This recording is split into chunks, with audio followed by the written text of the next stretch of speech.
بسم اللہ الرحمن الرحیم صلو علی الحبیب صلی اللہ تعالی علیہ وسلم۔ معزز طلباء کرام، کل کے سبق میں ہم نے الف نون زائدتان کو پڑھا جو غیر منصرف کے اسباب میں سے ہیں۔ آج ہم انشاءاللہ آخری سبب نوا سبب یعنی وزن فعل کو پڑھیں گے۔ بیان کر رہے ہیں مصنف علیہ رحمہ، اما وزن الفعل، رہا وزن فعل، فشرطه ان يختص بالفعل ولا يوجد في الاسم الا منقولا عن الفعل۔ اس کی شرط یہ ہے کہ وہ وزن فعل کے ساتھ خاص ہو اور اسم میں نہ پایا جائے مگر فعل سے منقول ہو کر کے۔ وزن فعل کا مطلب یہ ہے کہ اسم کا ایسے وزن پر ہونا کہ جو وزن فعل ہی کے ساتھ خاص ہو، کسی دوسرے کے ساتھ خاص نہ ہو، یعنی فعل کے اوزان میں شمار کیا جاتا ہو، اسم کا ایسے وزن پر آ جانا، تو وہ ایک وزن فعل کی وجہ سے اور دوسرا علمیت کی وجہ سے غیر منصرف بن جائے گا۔ اب یہاں پر وزن فعل کو غیر منصرف کا سبب بننے کے لیے دو شرطوں کو بیان کیا۔ پہلی شرط یہ ہے ان یختص بالفعل، اور دوسری شرط ہے جو نیچے بیان کریں وَإِن لَّمْ يُخْتَصَّ بِهِ۔ تو پہلی شرط بیان کی فشرطه ان یختص بالفعل ولا یوجد فی الاسم الا منقولا عن الفعل، کہ اس کی شرط یہ ہے کہ وہ فعل کے ساتھ خاص ہو اور اسم میں نہ پائے جائے مگر فعل سے منقول ہو کر کے۔ تو اس وزن کو فعل کے ساتھ خاص کرنے کی شرط کیوں قرار دی کہ وہ وزن فعل کے ساتھ خاص ہو؟ تو اس کی شرط یعنی وہ وزن فعل کے ساتھ خاص ہو، یہ شرط اس لیے لگائی کہ جب وہ وزن فعل کے ساتھ خاص ہو جائے گا اور اسم میں پائے جائے گا تو اسم میں خلاف عادت پائے جائے گا، اور جب اسم میں خلاف عادت پائی جائے گا تو اسم میں ثقالت پائی جائے گی، اور جب اسم میں ثقالت پائی جائے گی کلمہ وہ ثقیل ہو جائے گا تو وہ غیر منصرف کا سبب بن جائے گا۔ جس طرح کے مثال دیے شمرا، تو شمرا یہ فعل ماضی ہے، باب تفعیل سے ہے، صیغہ واحد مذکر غائب کا صیغہ، اس کا معنی ہے سمیٹا اس شخص نے اپنا دامن۔ تو یہ فعل ماضی ہے، باب تفعیل سے ہے، لیکن فعل سے نقل کر کے اسم میں لے کر آئے تو اب یہ ایک تیز رفتار گھوڑے کا نام بن گیا۔ تو اب یہ شمرا ایک علمیت کی بنیاد پر اور دوسرا وزن فعل کی بنیاد پر غیر منصرف ہو جائے گا۔ اور دوسری مثال ضریبہ، یہ فعیلہ فعل ماضی مجہول ہے، صیغہ واحد مذکر غائب کا صیغہ ہے، اس کا معنی ہے مارا گیا، لیکن جب کسی کا علم کسی کا نام قرار دے دی جائے تو یہ علمیت کی بنیاد پر اور وزن فعل کی بنیاد پر غیر منصرف قرار دے دیا جائے گا۔ اسی وجہ سے ضریبہ فعل ماضی مجہول کی مثال دی ہے اور فعل ماضی معروف کی مثال نہیں دی ہے۔ یہاں اعتراض کر سکتے ہیں، اعتراض یہ کہ صاحب فعل ماضی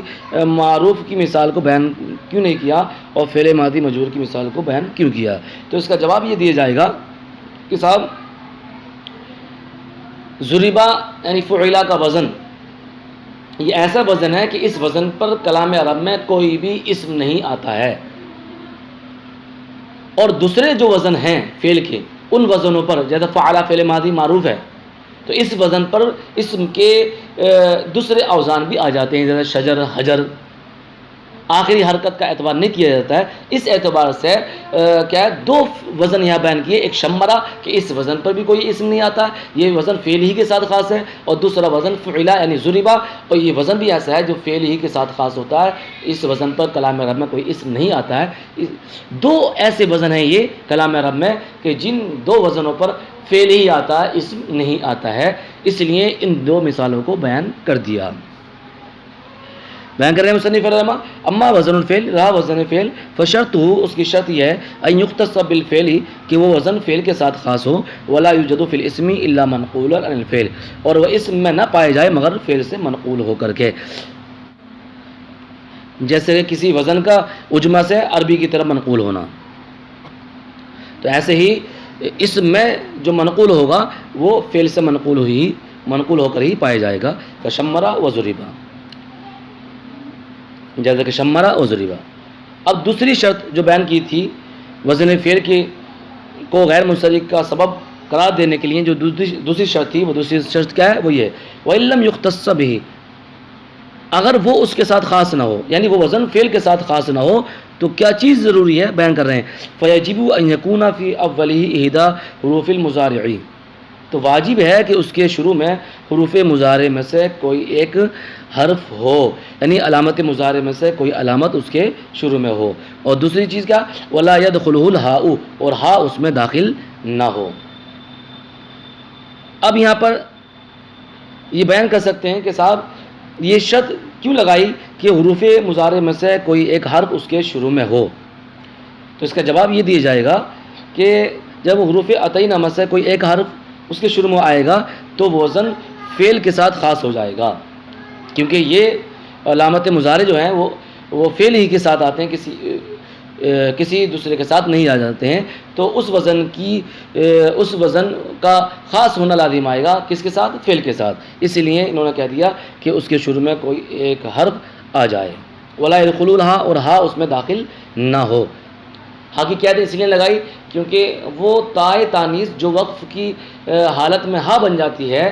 وہ تا اسم کا خاصہ ہے، اسم کے ساتھ آتی ہے، اگر وہ فعل کے ساتھ آ جائے گی تو فعل کی مشابہت لازم آئے گی کس سے؟ اسم سے، تو وزن فعل کے اندر خفت پیدا ہو جائے گی، وہ وزن فعل کے ساتھ خاص نہ ہو پائے گا، اس لیے قید لگائی ولا يدخلوا الہاء، اس پہ ہا داخل نہ ہو، کہ احمدہ و یشکرہ و تغلیبہ و نرجیسہ، جیسے کہ احمد، یشکر، تغلیب و نرجس۔ احمد، یشکر، تغلیب یہ تین مردوں کے نام ہیں، اور نرجس اس کا معنی آتا ہے نرگس کا پھول، اور بعد میں یہ علم قرار دیا گیا، تو یہ وزن فعل کی وجہ سے اور علم ہونے کی بنیاد پر غیر منصرف ہیں۔ یہاں ایک مثال دے دیتے، چار مثالیں کیوں دیں؟ چار مثالیں اس لیے دیں کیونکہ علامت مضارع چار ہیں، اس لیے چار مثالیں یہاں پر بیان کر دی ہیں۔ آگے بیان کر رہے ہیں فَيَعْمَلٌ مُنصَرِفٌ، تو یا عمل کیا ہے؟ منصرف ہے۔ کیوں منصرف ہے؟ لِقُبُولِهَا حَلْآ، ہا کا اس کو قبول کرنے کی وجہ سے، ہا کا اس کو قبول کرنے کی وجہ سے، کیونکہ یہ عمل ایک ایسا لفظ ہے جو ہا کو قبول کر لیتا ہے۔ تو آگے مصنف علیہ الرحمہ بیان کر رہے ہیں فَيَعْمَلٌ مُنصَرِفٌ، تو یا عمل کیا ہے؟ منصرف ہے، اور یا عمل اس کا معنی آتا ہے وہ اونٹ جو بوجھ اٹھانے اور چلنے میں قوی ہوتا ہے اس کو یا عمل کہتے ہیں۔ یا عمل وہ الگ بات ہے کہ اس میں دو سب پائے جا رہے ہیں، ایک وزن فعل اور دوسرا وصف اصلی، لیکن یہ منصرف ہے اس لیے کہ یہ تائے تانیث کو قبول کرتا ہے، اور اہل عرب کبھی اونٹنی کو کہتے تھے ناقۃ یا عملۃ، جیسے کہ یہاں پر بیان کر رہے ہیں کہ فَيَعْمَلٌ مُنصَرِفٌ، تو یا عمل منصرف ہے لِقُبُولِهَا حَلْآ، اس کا ہا کو قبول کرنے کی وجہ سے، قولہم جیسے کہ اہل عرب کا قول ہے ناقۃ یا عملۃ، یعنی اس اونٹنی کے بارے میں کہا جاتا تھا جو اونٹنی چلنے میں مضبوط اور بوجھ اٹھانے میں طاقتور ہو، اس اونٹنی کو بولا جاتا تھا ناقۃ یا عملۃ۔ تو اس اعتبار سے کہ یہ ہا کو قبول کرتا ہے جس کی وجہ سے یہ اسم کے ساتھ خاص ہو جاتا ہے اور فعل کے ساتھ اس وزن کا اختصاص کیا باطل ہو جاتا ہے، اس اعتبار سے یا عمل منصرف ہے، غیر منصرف نہیں ہے۔ واللہ اعلم بالصواب، صدق اللہ العظیم۔